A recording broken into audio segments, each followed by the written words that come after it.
Simanyi Rema Namulondo, simanyi oyata budda makaga abantu oyo wakaliyoki. Rema simanya Evelyne Rema simanya Evelyne Namulondo. Oyo mwana tayina makaga tatabudde. Ku Prejan Media TV tubebaza yonna gye musinziira okubanga mwekumidde ku mukutu.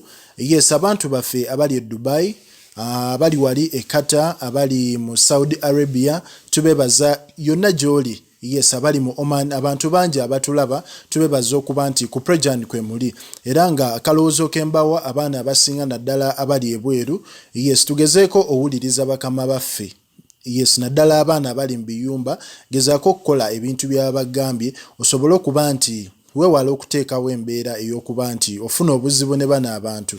Yes, naddala mu kifo ng'ekyo jjukira gwaliyo wekka teryaliyo muntu wo. So gezaako okuba nti ogoberera by'abagambye osobola okwewala okuba nti kuba abaana bangi babakuba. Ndowooza video muziraba. So tugezeeko okwewala ebintu ng'ebyo. Yes, olunaku olwaleero olunaku lubadde lwa bizibu. Omwami amanyiddwa nga Kasirye Gwanga yatuvudde ku maaso, yafudde ekirwadde kya kansa nga bwe kigambibwa, naye ffe tumuteeka buteesi mu mikono gya Katonda asobole okuba nga amukuuma oba nga omwoyo gwe agulamuza kisa. Yes, ne Pulezidenti w'e Burundi amanyiddwa nga Nkurunziza naye yafudde ekirwadde ky'omutima era nga afiiridde ku myaka 55. Yes, naye tumusabira Mukama amulamuze kisa. Olunaku terubadde lulungi olw'ensonga nti olunaku lubadde lulina okuba nga lucelebratingibwa olw'ensonga nti lubadde lwa Heroes Day. Yes, naye byebyo ebibadde bigenda mu maaso mu lunaku olwaleero. Yes, mu story yaffe gye nkuleetedde olunaku olwaleero, onansonyiwa okuba nti mpise nnyo waleeyo, naye badde nnokoona ku nsonga ng'ezo. Ffenna tumanyi omukyala amanyiddwa nga Evelyne Namulondo.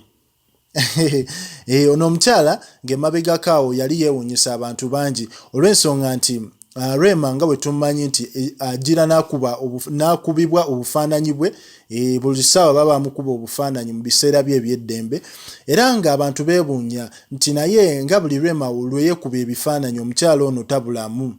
Oba okitegeera, omukyala ono Evelyne Namulondo twalaba ku mazaalibwa ga AMAAL.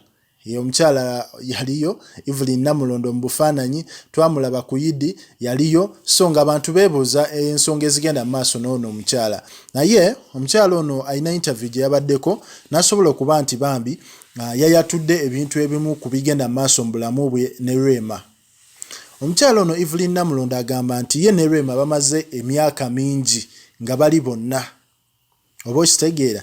Yes, ate era osobola okuba nti ojjukirako emabegako awo ne mu relationship nga Rema akyali ne Kenzo, tujjukira nti omukyala amanyiddwa nga full figure yavaayo n'atabukira omukyala ono Evelyne Namulondo ng'amugamba nti y'omu ku bakyala abalemesezza obufumbo bwa Rema ne Kenzo olw'ensonga nti omukyala ono Evelyne yali apangira Rema abasajja. Era ne we baayawukana full figure yavaayo n'agamba nti Evelyne Namulondo y'omu ku bakyala abaleeta obufumbo obwo okutabuka kubanga yali ateerawo Rema abasajja bangi ebintu ebyanyizanga Kenzo. Simanyi Rema Namulondo, simanyi oyata budda makaga abantu oyo wakaliyoki. Rema simanya Evelyne Rema simanyi Namulondo. Oyo mwana tayina makaga tatabudde. Yes, ebyo byali bigambo bya full figure, naye omukyala Evelyne Namulondo yavuddeyo n'agamba nti aludde ne Rema emyaka mingi, so mukwano gw'enfanfe kyova olaba nti mu buli kifo Rema kyabeeramu atera okubeera naye, kizibu ogenda mu kifo nga taliiwo. Era n'olunaku olw'eggulo yabadde acelebratinga amazaalibwa ga mutabani we, era twalabye ne Rema yavuddeyo n'asobola okuba nga apostinga oyo mutabani we, ne babeera bonna mu ssanyu. Era abaserebu bangi abapostinze oyo mutabani we mwabadde ne Momo 19 ne bava ne bagamba Evelyne Namulondo nti essaawa etuuse asobole okuba nti azzaako ku mwana kubanga yatondebwa kuzaala.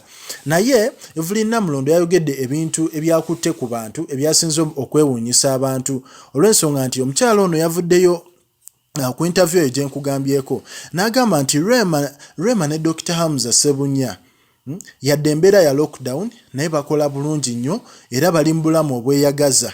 Oba okitegeera. Evelyne n'agamba nti tekyetaagisa muntu oba amanyiddwa nga Eddykenzo kutandika yingirira mu bulamu bwabwe. Evelyne Namulondo agamba nti Eddykenzo ataddewo nnyo embeera oyingirira famire eno naddala ku nsonga y'omwana. N'agamba nti naye Eddykenzo yandisoose ne yeesonyiwa ebintu bino kubanga omwana amanyiddwa nga Amaalmusuuza ye nga ye musanyufu ne taata we omupya amanyiddwa nga Dr. Hamza era teyeetaaga mutaataaganya. Evelyne era ayongera n'agamba nti ebintu Eddykenzo byakola ye ng'omuntu birabisa ye osegeera yandirese bali ne bagenda maaso n'obufumbo bwabwe n'abanga tabuyingirira. Ensonga z'omwana asooka azeesonyiwe olw'ensonga nti famire ya Rema oba omwami we amanyiddwa nga Dr. Hamza essaawa zino akwataganira ddala ne Amaalmusuuza. So ani Eddykenzo asooke yeesonyiwe oyingirira famire eno esooka etebenkere mu mirembe eby'omwana alibiraba edda naye nga fonaawo omwana omukyala ayogedde ekintu ekyabadde ekizibu naga nti omwana teyeetaaga taata we ali biological olw'ensonga akwataganye ne taata we omulala amanyiddwa nga Dr. Hamza. Yes, kati ku Prejjan Media TV nze ensonga zino mba nzikuleetera naawe otegeere ebigenda mu maaso mbano basereebu naye nga yoyo omwami amanyiddwa nga omukyala amanyiddwa nga Evelyne Namulondo enfanfe wa Rema buli Rema wabeera n'oyo omukyala aba ayina obbaawo. Kale ku Prejjan Media TV likinga, commentinga, subscribinga yeesonyige n'akadde osobole okuba nga ofuna updates ezigenda mu maaso mu ggwanga.